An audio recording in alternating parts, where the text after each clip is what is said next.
This is the vlog for December 7th, 2018, and I'm going to talk about Warframe today. I've said it before and I'll say it again. Digital Extremes have this weird sort of, how do I put it? It's not just that they're friendly or that they talk to their community, because a lot of developers will put on that face. But Blizzard doesn't do a weekly live stream of what they're working on. Whenever they message their game, it's in a carefully recorded or at the very least practiced and rehearsed speech that is accompanied by visual aids at very specific points, and that's fine until everything goes off the rails. I think an excellent example of that was when Diablo Immortal was revealed this year at BlizzCon.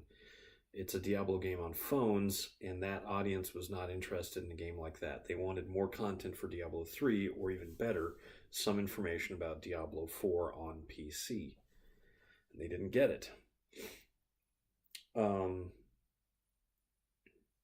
The reveal of what the game was a carefully rehearsed speech that still felt forced and awkward by the poor gentleman who was out there giving it. He just didn't seem like the kind of guy to bring this to the audience. He didn't read the crowd very well, although I don't think that anybody at Blizzard expected it to be as bad as it was, or they wouldn't have done it. Digital Extremes do these dev streams every week, and they do them with sort of a list of things to go over, but they're not reading from a teleprompter. They're not practicing they're not performing a rehearsed script. They load up the game's engine and they play it live as somebody that has worked in quality assurance, they're going to run into bugs. People are going to see things, weird names for things that are not final. They don't care. They want to be honest. They want to be transparent. And I think that's something that Blizzard, for all of its talking about listening to fans and being in touch with their community, is just not. I mean, maybe they were at one point when the game wasn't quite as big as it is now, or when the company wasn't quite as big as it is now. But when it comes to things like Diablo, World of Warcraft, Hearthstone, Overwatch, especially Overwatch, they're a machine putting out content, and they're doing it to make money in a really obvious way. And frankly, in Overwatch's cases, loot boxes are not a form of monetization that I have any interest in whatsoever. I don't want to support that model. I have bought loot boxes in Overwatch, but I haven't done it in a long time, and I certainly have not spent the amount of money on Overwatch that I've spent on Warframe. When I think about the fact that I've essentially paid the full price of a game in Warframe 10 times over, it makes me a little bit worried for my sanity, more for my bank account. I've played games that I've put as many hours into Warframe as I have, but I haven't put as much money into them. And I don't know if I'm enjoying my time in Warframe more than games that it's like Skyrim. I've had 1,000 hours into Skyrim, and I paid $60 for the initial release of the game, $30 for every DLC pack that was, not free, the texture pack. So 90 plus 60, 150. I spent $150 on Skyrim. I've spent about $600 on Warframe. I've played more Skyrim than I have Warframe, but I also played Skyrim over the course of 6 years, and I've put 600 hours, or probably close to 500 hours, into Warframe over about 7 or 8 months. So there's something to be said about that.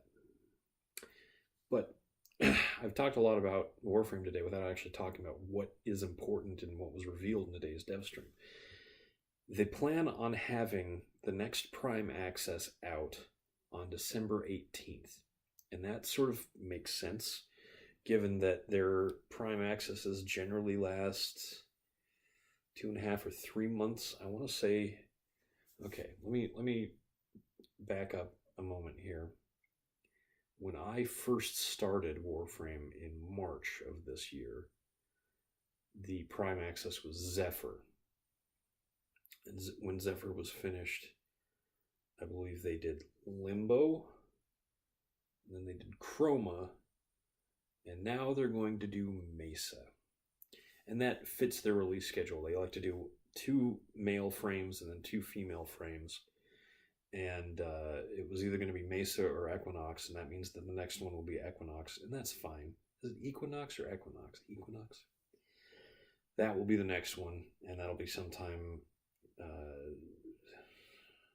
Well, Chroma was in September. I remember talking about that with my team when the big reveal. That was another popular frame. Limbo less so. But Chroma was September, and now Mesa is going to be December. Yeah, so every 3 months. So that means, wow. Anyway, that's not the only thing they have on the docket. They also have plans for a brand new frame, Baruch, who is this pacifistic monk that gets pushed closer and closer to violence and then unleashes his ultimate in this amazing flurry of force wave punches where energy is being emitted from his attacks. Feels very much like, talking about Diablo 3 again, the Diablo 3 monk. He has a very... his design is an interesting mix of African and Buddhist monk. I really like it, actually. They'd go really well together. And his power set is also very interesting. 3 of his 4 abilities are all about pacifism, pacifying enemies, putting them to sleep, disarming them and doing a small amount of damage, and avoiding attacks through a channeled ability that just causes him to sort of shimmer and shots to simply pass through him. It's a wonderfully interesting kit that's very tanky, which is right up my alley. I like my defensive frames a whole lot. The only thing, this is going to sound weird, I kind of wish Baruch was going to be female, not male, because there are very, very few female tanky frames. Garuda is sort of tanky, but doesn't quite have the blanket survivability that Valkyr, Rhino, Niza, these are the frames. Frost, these are frames that just shrug off damage. They're very good at just staying alive, especially Valkyr and Niza, in my experience. Niza has a damage protection shield and is just generating health orbs with his other abilities.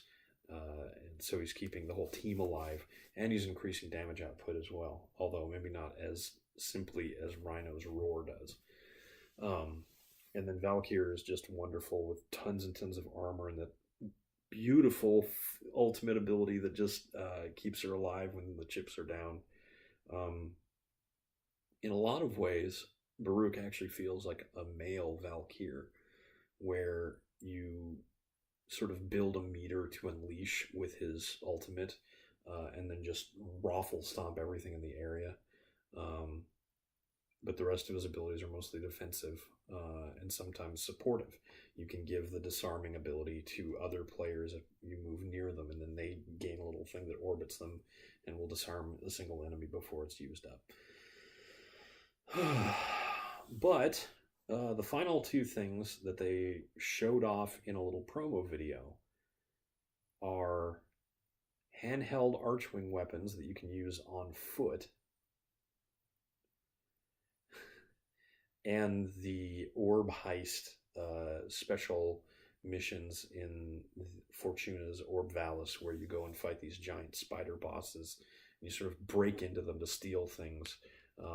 It's a very interesting concept that they've been talking about, and I like that a lot more than the straightforward just dodge attacks and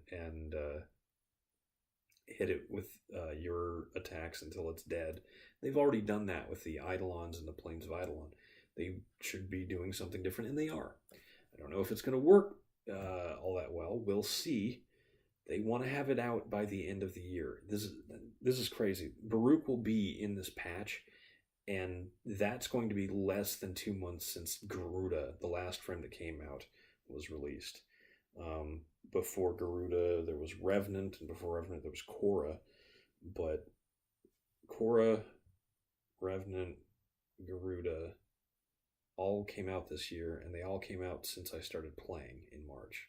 So it would have been April, and then July or August, and then November, and now December.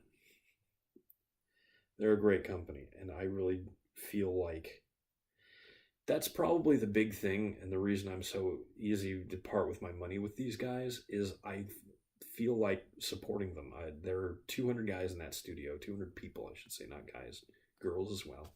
There are 200 people in that studio, and this is how they are supporting themselves, and I don't, feel bad about that at all. I've given a lot of money to the people at Blizzard for World of Warcraft. That's another game that I've spent countless hours in. And sometimes I feel like they don't deserve my money. I haven't felt that way about Digital Extremes yet. So, well, look at me. I've ranted for 11 minutes. Time to call it quits. I'm Eric Spornitz, and tomorrow will be better.